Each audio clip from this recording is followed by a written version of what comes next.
रत्नाकर मतकरी यांच्या शांततेचा आवाज या कथासंग्रहातून विक्षिप्त चित्रे नावाची कथा. लेखाच्या मथळ्यावरून वाटेल की मी एखाद्या चित्रे आडनावाच्या विक्षिप्त व्यक्तीविषयी लिहिणार आहे, तर ते तसं नाही आहे. मी मला आवडलेल्या काही हास्यचित्रांविषयी लिहिणार आहे. अशी हास्यचित्रे की जी वास्तवाचं अतिशयोक्तीपूर्ण चित्रण करून हसवणाऱ्या बहुतांश हास्यचित्रांपेक्षा साफ वेगळी आहेत. ती वास्तवाला नुसती खिजवत नाहीत, तर पार उलटपालट करून टाकतात. नुसती वास्तवाच्या पायांखालच्या गालीच्या ओढून त्याला दाणकण आपटवत नाहीत, तर त्याला डोक्यावर उभं करतात. अशा हास्यचित्रांच्या बाबतीत आपण केवळ हसून सोडून देत नाही, तर त्या चित्रात जी विक्षिप्त शक्यता सांगितलेली असते तिच्यामुळे क्षणभर भारले जातो. खरंच असं झालं तर अशी कल्पना करू लागतो. मग छे, असं होणं कसं शक्य आहे, अशा विचारानं स्वतःच्याच खुळेपणाला हसतो.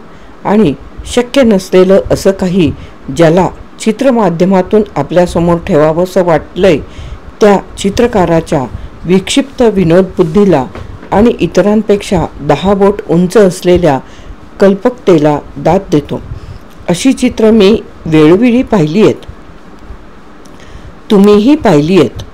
ती पाहिल्यावर विसरून जाऊ नयेत, कायम लक्षात ठेवावीत म्हणून माझ्या आणि तुमच्याही आठवणींना उजाळा देण्यासाठी या लेखाचा प्रपंच. अशी विसरलेली हास्यचित्र आठवायला तुम्ही सुरुवात करावी यासाठी देखील. एका चित्रमालिकेच्या पहिल्या चित्रात एक कुत्रा जोरात भुंकतोय. कुणाकडे पाहून, तर आभाळातल्या पूर्ण चंद्राकडे.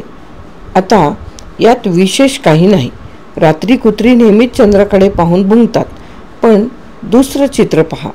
त्यात चंद्रबिंब एका बाजूने ऱ्हास पावलंय. कुत्रा भुंकतोच आहे उत्साहाने. तिसऱ्या चित्रातही कुत्र्याचं भुंकणं अधिक मोठा जबडा वाजून अधिक तारस्वरात चाललंय, कारण आपल्या भुंकण्याचा परिणाम त्याला दिसतोय. चंद्रबिंबाच्या आणखी काही कला लोप पावल्या आहेत. चौथ्या चित्रात तर भुंकणं अधिक वाढलेलं आणि चंद्राची केवळ कोर शिल्लक राहिली आहे. पाचव्या चित्रात आकाश रिकामं, चंद्रपुरता गायब आणि कुत्रा आपलं कर्तृत्व गाजवल्यानंतरच्या समाधानात गप्प बसलेलं. चेहऱ्यावर खुनशी आनंद. आज चंद्राला भुंकून नाहीसा केला. उद्या सूर्याचं हेच करतो की नाही पहा, असा धाक मानवजातीला घालणारा असुरी आनंद. कुत्रा या सालस प्राण्याच्या या अमानुष चित्रणावरून तशाच प्रकारचं आणखी एक हास्यचित्र आठवलं. कुत्र्यापासून सावध राहा अशी पाटी आपण ठिकठिकाणी पाहतो. त्या चित्रातल्या घराबाहेरही ती तशीच लावलेली आहे. घरात शिरणारा एक पाहुणा त्या पाटीकडे पाहत थोडा भीत बावरत अंग चोरून, पण कुत्रा कुठे दिसत नाहीये या समाधानात दाराशी येतो आणि बेल वाजवतो. दार उघडतं, पण प्रत्यक्ष कुत्र्यानंच ते उघडलंय. हातात वर्तमानपत्र, तोंडात चिरूट असा साक्षात मालकाच्या जागी असलेला तो कुत्रा शांततेत व्यत्यय आणल्याबद्दल संतापून दारात उभा आहे.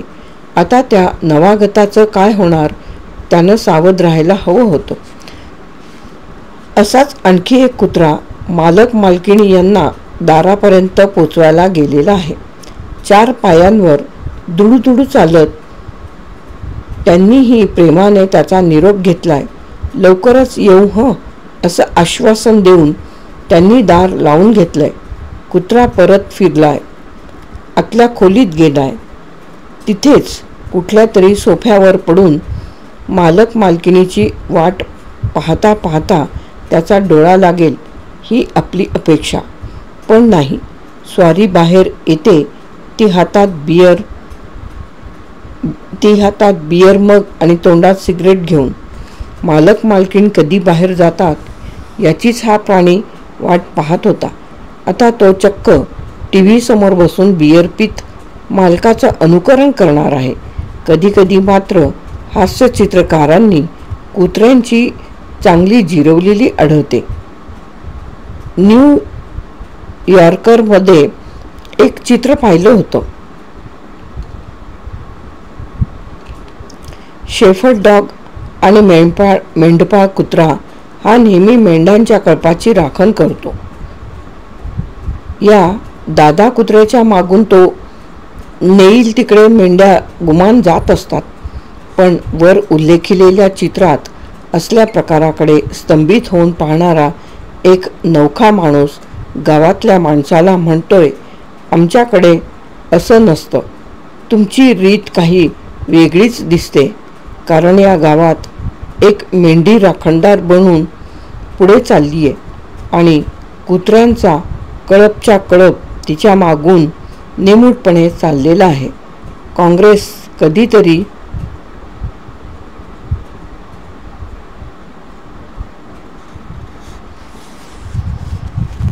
निमूटपणे चाललेला आहे.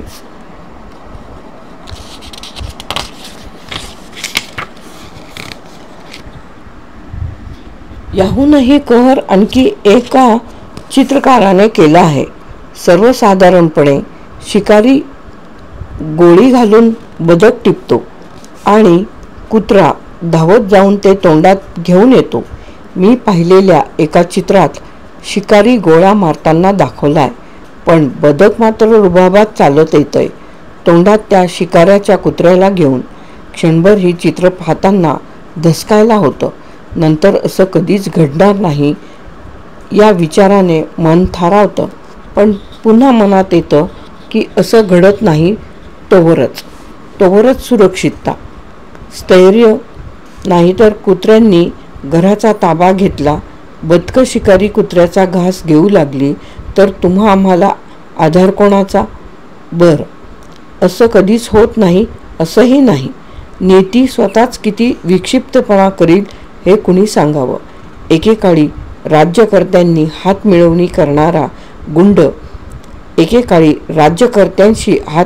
करणारा गुंड हे विक्षिप्त छायाचित्र ठरलं असतं. आज परिस्थिती काय आहे? ती परिस्थिती तरी कायम कुठे आहे? हाती शस्त्र असून आणि खिशात राज्यकर्ते असूनही गुंडांना पळताभुई थोडी झाली आहे. हे विचित्र चित्रही आता वास्तवात येतच आहे ना. पण तत्वचिंतन राहू दे. मी सांगत होतो ते काही चित्रांविषयी. इच्छापूर्तीच्या विहिरीत नाणं फेकायचं आणि मनात असेल ती इच्छा करायची, मग ती तत्काळ पुरी होते, अशी एक समजूत. त्याप्रमाणे या एका चित्रमालिकेतला नायक विहिरीत नाणं फेकतो, इच्छा करतो. दुसरी कुठली? अर्थात धनप्राप्तीची.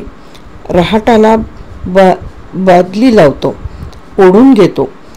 बादलीच नाण्यांनी भरून येते. बहुधा आजवर लोकांनी विहिरीत टाकलेल्या नाण्यांनी. गृहस्थ पुन्हा बादली खाली सोडतो, पुन्हा ती नाण्यांनी भरून येते. इच्छा पुरी होते असं दिसल्यावर काय? गृहस्थ बादली मागून बादली काढत जातो, नाण्यांची रास जमा करतो, आणखी एकदा बादली सोडतो. तर यावेळी बादलीत बसून विहिरीतून कोण बाहेर यावं? चक्क इन्कम टॅक्स इन्स्पेक्टर. कॉलनीत घरं बांधली जात आहेत, अगदी नको इतकी एकसारखी की त्यांच्या बांधणीत तर साम्य आहेच, पण ती बांधली जाण्याच्या पद्धतीतही विलक्षण सारखेपणा आहे. प्रत्येक घरासमोर सारख्याच रीतीने फळ्या रचून ठेवल्या आहेत. प्रत्येक घराच्या छपराच्या नाळेवरच बसून कामगार काम करतोय. एवढंच नाही तर प्रत्येक कामगाराच्या उजव्या हातात हातोडी आहे आणि या क्षणी प्रत्येकाने आपल्या डाव्या हाताच्या मधल्या बोटावर तिचा फटका चुकून मारून घेतलेला आहे. अपघातात सुद्धा वेगळेपणा राहणार नाही, इतका का माणूस दिवसेंदिवस एकसाची होत जाणार आहे? आशा आणि सत्य यांचा संबंध सांगणारं एक चित्र सहज आठवलं. एका बेटावर अडकून पडलेलं तिघं नाविक म्हणा. एक चित्र सहज आठवलं. एका बेटावर अडकून पडलेले तिघं नाविक म्हणा, वैमानिक म्हणा, सुटकेसाठी विमान कधी येतं याची वाट पाहून पाहून थकून गेलेले, अगदी धरणीलाच टेकलेले. एवढ्यात बेटावरचं एक उत्साही आदिवासी पोर धावत ओरडत येतं. एक मोठा पक्षी आकाशात दिसतोय लांबवर. या अडाणी पोराला दूरवर विमान दिसलं आणि कधीच विमान न पाहिल्यामुळे तो त्याला पक्षीच समजतोय. या भावनेनं पुलकित होऊन ते तिघेही त्यानं दाखवलेल्या दिशेने सगळी शक्ती एकवटून धावत सुटतात. आणि खरंच एक भला थोरला पक्षी उडत उडत येतोय. विमान नाही, पक्षीच. कल्पनेपेक्षाही अधिक विक्षिप्त असं हे सत्य त्या तिघांप्रमाणेच प्रेक्षकांचंही मन पिळवटून टाकणारं आहे. माणसाच्या उत्क्रांतीविषयी अनेक हास्यचित्र आहेत. त्यातलं हे एक उत्क्रांतीचक्र फार मार्मिक आहे.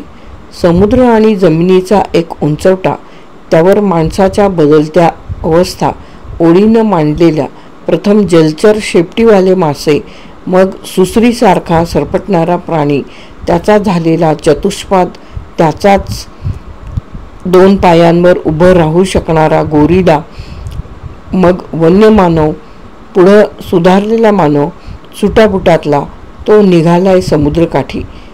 त्यासाठी उघडा बंब झाला, पण पाण्यात गेला ड्रायव्हर बनून, फताडे पाय फाकवून खोलात गेला. त्याचा जलचर झाला, त्याला शेपटी फुटली, तो मूळ अवस्थेपर्यंत पोहोचला.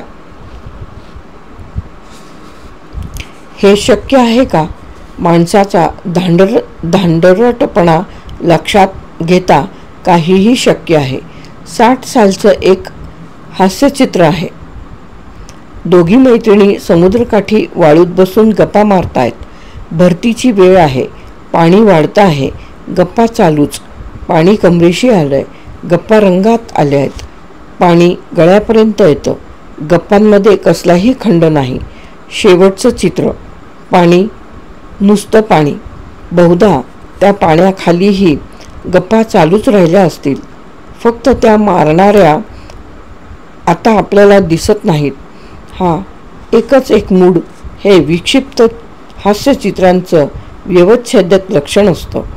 पाणी भरत आलं किंबहुना ते डोक्यावरून गेलं तरीही गप्पा मारणाऱ्या दोघींना त्याचं भानच येणार नाही. हे ठार अवास्तव, त्यामुळे विचित्र वाटणारं, पण अवास्तव तरी कसं म्हणावं. पाणी डोक्यावरून गेलं तरी आपल्याच नादात बुडून आजूबाजूची परिस्थिती विसरणारी माणसं आपण थोडी का पाहतो? त्यातला धोका त्यांना जाणवत नाही. हे तर अधिकच धोक्याचं. चित्रांमध्ये तो धोका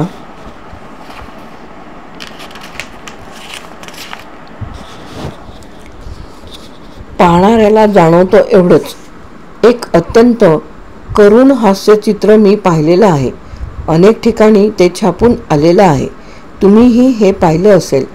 जगबुडीनंतरही जीवसृष्टी शिल्लक राहावी या हेतूने जगातल्या प्रत्येक प्राण्याची एक एक जोडी घेऊन नोहाची नौका निघून गेली आहे आणि एकशिंगी घोड्यांची नरमादी मात्र चुकून मागेच राहिली आहे.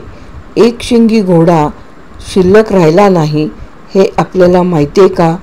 ते या चित्रावरून कळतंय. ही शेवटची एकशिंगी जोडी एका खडकावर उभी राहून दूरवर जाणाऱ्या नोहाच्या नौकेकडे व्याकुळतेने पाहते आणि प्रलयाचं पाणी चढत चाललंय. अशी काही विक्षिप्त चित्र आपल्याला हादरवून सोडतात. जगातल्या असुरक्षिततेची, दैन्याची, अन्यायाची, दुःखाची जाणीव करून देतात. वरवर आपण चित्रकाराच्या कल्पना भरारीला दाद देऊन मोकळेपणाने हसतो, पण आतून मात्र असं काही नक्की घडणार नाही या स्वतःलाच दिलेल्या आश्वासनावर आपण आजचा दिवस गुजरत आहोत या कल्पनेनं फार फार उदास होतो. कथा समाप्त.